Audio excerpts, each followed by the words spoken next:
This was a frame-off restoration started in 2012 and completed in 2016, with every part replaced or renewed in the restoration process, and all in memory of Sam Biquette, who passed away in 2012.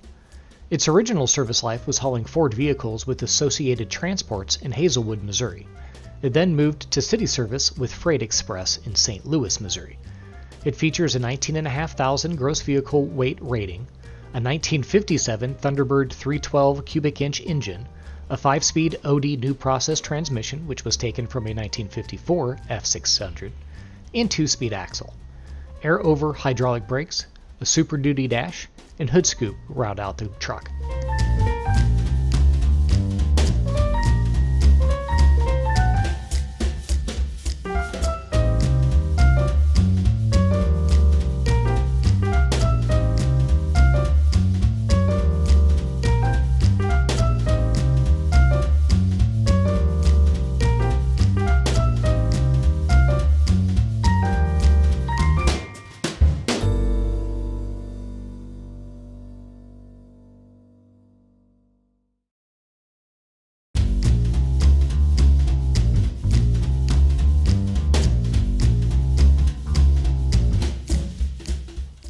This GMC passenger coach has a 4-speed main gearbox matched to a Detroit 671 diesel with a separate 4-cylinder diesel engine for the AC.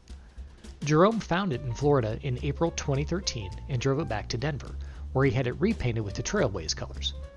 Previously, it had been used as an airport transporter in New York City with Cary Transportation. The coach is similar to the ones Jerome drove for Continental Trailways in Denver from 1966 to 1969 when he was in graduate school at the University of Denver. This truck was built at the Burnaby, British Columbia, Canada Kenworth plant and originally went to an Alberta, Canada-based owner. The picture is of the day Owen bought her. His family has been collecting parts for her for the last few years and have done some work and repairs. They have almost all the pieces needed to put it back together and make her an awesome and usable over-the-road show truck and on a budget, a truck they love and enjoy and hope others enjoy as well.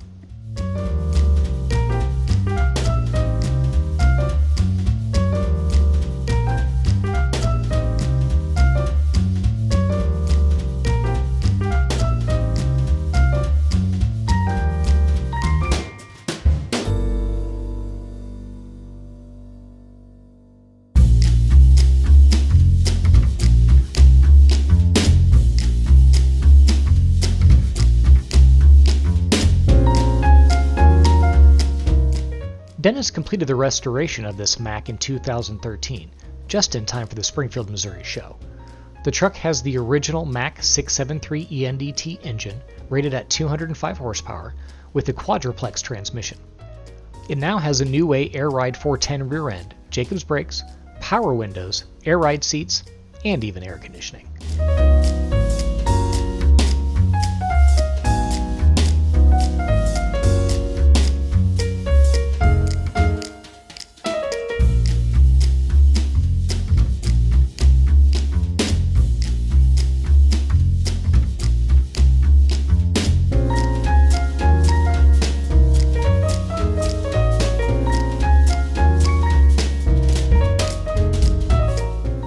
The E-Series, earlier E-Series trucks were also called Transtar, were produced from 1955 to 1964 and remained virtually unchanged during the run due to Studebaker's financial woes, which led to its demise in 1967. This truck, equipped with the Studebaker 289 V8 and 3-speed column-shifted transmission with overdrive, was purchased new by a Mr. Lewis in 1959 in Arizona. It is fully documented from new, including the original bill of sale. It is shown here with the 1956 Century Palomino runabout on a 1959 T-knee trailer.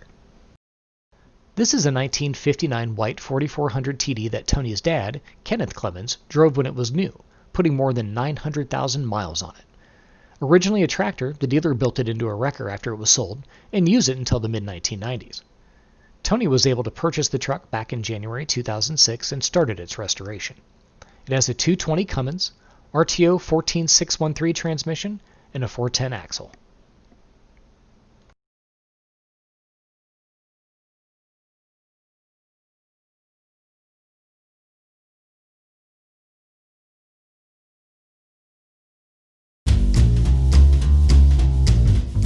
In 1959, Adrian Smith from Oroville, California, ordered this Autocar logger special to replace one of those in his fleet.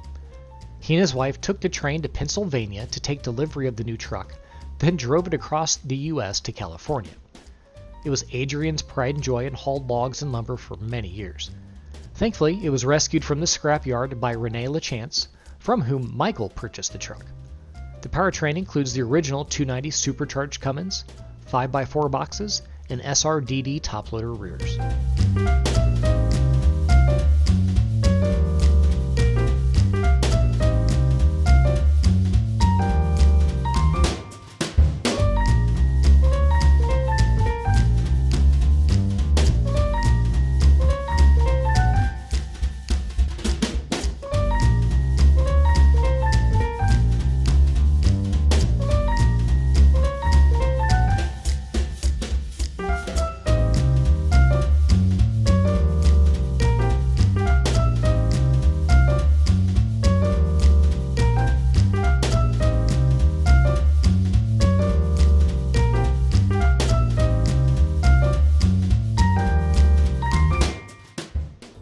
This International V-Series tractor hauled a Jet A fuel tanker on an Air Force base in the state of Washington in its first life.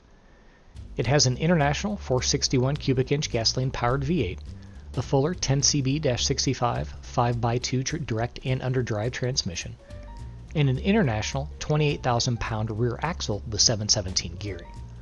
Top speed in fifth direct is about 42 miles an hour. It has had the windshield seal replaced and some paint touch-up here and there. The photo is courtesy of Tom Hutchins.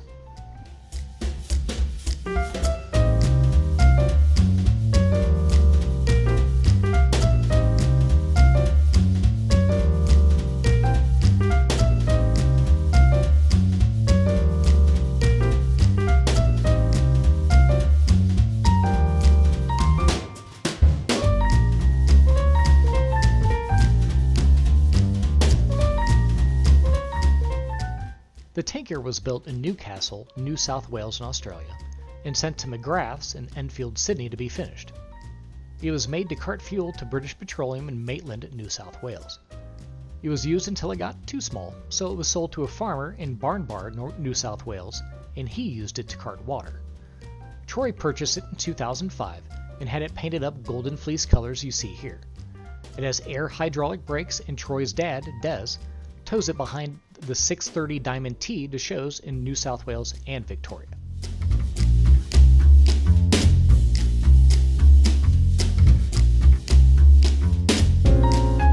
This Studebaker's first life was as a grain truck sold in Evansville, Indiana, and was one of only 368 5E40s manufactured by Studebaker in 1960. The body is by Hallenberger Incorporated from Evansville, Indiana, and the truck features the 289 cubic inch V8 engine Studebaker is known for, paired to a 4-speed new process transmission and a 2-speed Timken rear axle. The photo is from the 2011 ATHS show in South Bend, Indiana. In fact, the truck was driven there and back from DeLand, Florida. This Studebaker is fully restored using all Studebaker parts except the wheels, alternator, and AC. It has a Studebaker 289 V8, a T85 3-speed transmission with overdrive, and twin traction differential. There were approximately 8,000 of these trucks produced in 1960, and the model and body style continued until December 31, 1963, when Studebaker closed its plant in South Bend, Indiana, bringing an end to the Champ along with the Hawk and Avanti models. They did continue to produce the Lark-type model in Canada, but closed their doors forever in March of 1966.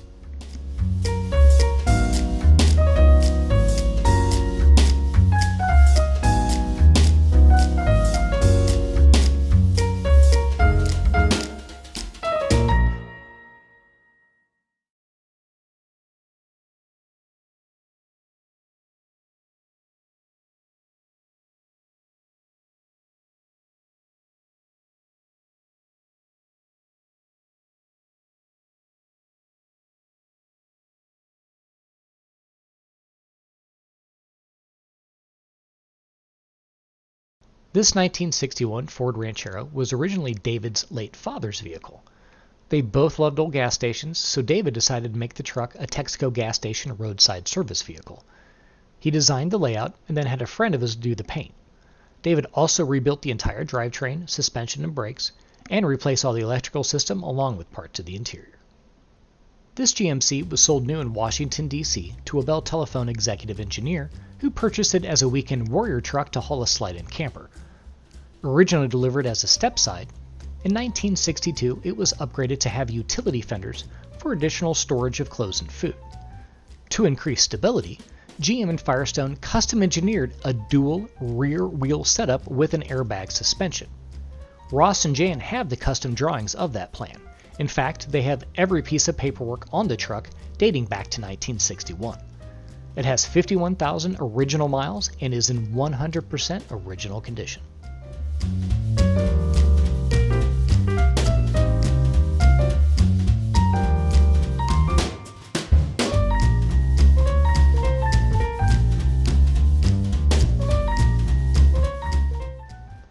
All original, cleaned and painted as a family and friends project in 1985, this Mack features the words "George and Frank's Toy" on the door. David and Wayne's father, George, and George's friend Frank Pierce have both since passed away, but David and Wayne continue to maintain the truck with love and take it to shows. They even drove it to the York, Pennsylvania National Show in 2015. According to Mack Records, Richard's truck was completed December 20, 1961, and was sent to Knoxville Mack in Knoxville, Tennessee. It was then sold new to B&S Haulers Incorporated of Franklin, North Carolina, where it was delivered as a single axle with a 220 Cummins and a 20-speed quad box. Richard's dad drove the tractor when he was a kid, and Richard spent many hours in that right-hand seat. He bought it in 2018 from the second owner, Curtis Allison of Sylva, North Carolina, where it was still a working truck. It now wears historic plates and is officially retired.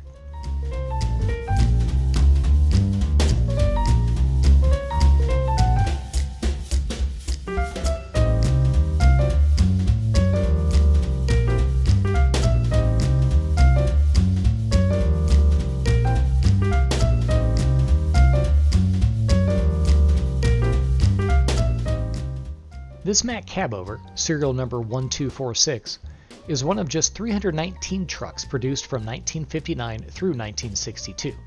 It's, quote, all Mack and features an all-aluminum cab, a turbocharged 6-cylinder Mack diesel engine with a 15-speed, 2-lever triplex transmission, Mack drive axle, and the addition of New Way air ride tag axle. The truck was delivered to the Duluth, Minnesota Mack dealer on September 6, 1961, and found its home with a small trunking company in northern Minnesota. Supposedly, it was also devoted to flatbed operation and made numerous trips to Alaska.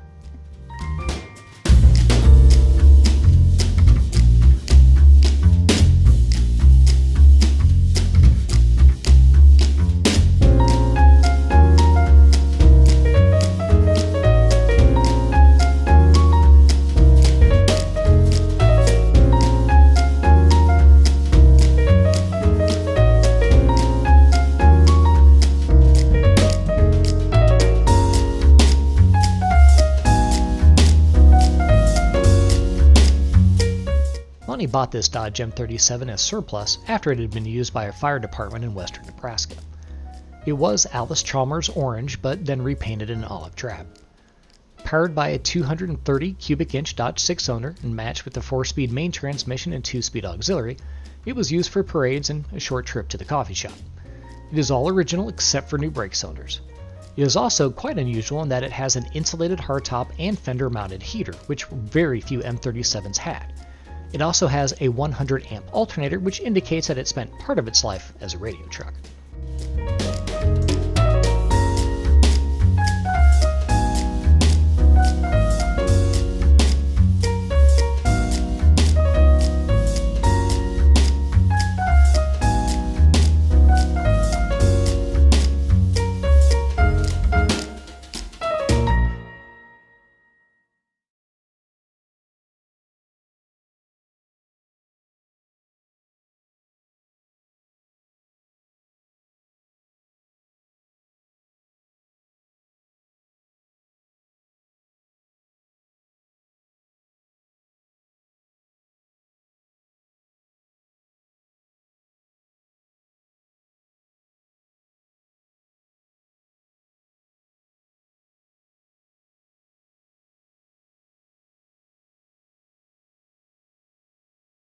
A former tiller fire truck from Philadelphia, this Mack B85F single-axle cab features a 1950 American LaFrance 100-foot aerial ladder.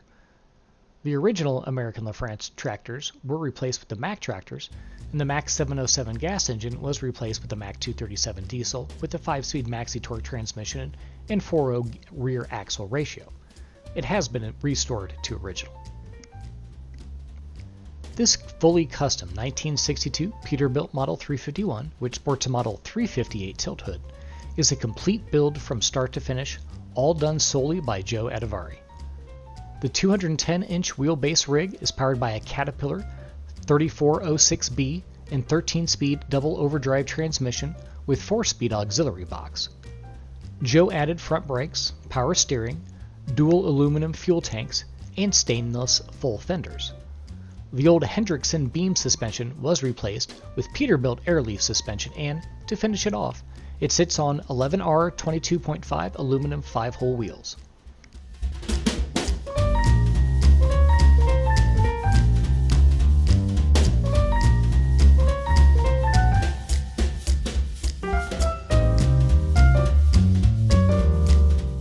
A log truck in California's Mendocino and Lake counties for its entire career, this 1962 Peterbilt 351A hauled redwood and pine both on and off the highway. It is paired with 1958 vintage Page log gear, which is not shown, and complete with unwelded folding stakes. Powertrain includes the original NT280 Cummins, 5x4 boxes, and SQ-HD rears on a Peterbilt Hendrickson walking beam suspension. The son of the original owner even has fantastic 8mm film of this old gal hard at work in the forest.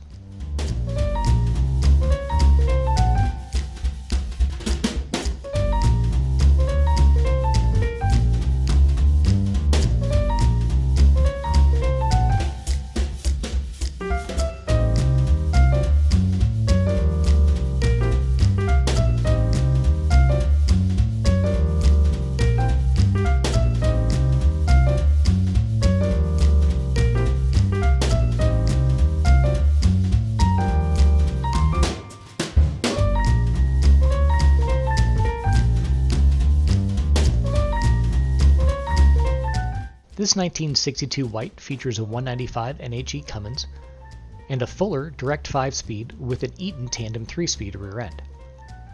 It was originally a Spectre freight truck on the Cleveland-Chicago run before being sold off to a local school system, where it was converted to a tow truck towing school buses until its retirement in the 1990s, which allowed Dan to buy it in 1998. Built mostly in Northern California, this Willys ran the roads there for 15 years after spending its previous life as a rare, rust-free Midwestern truck.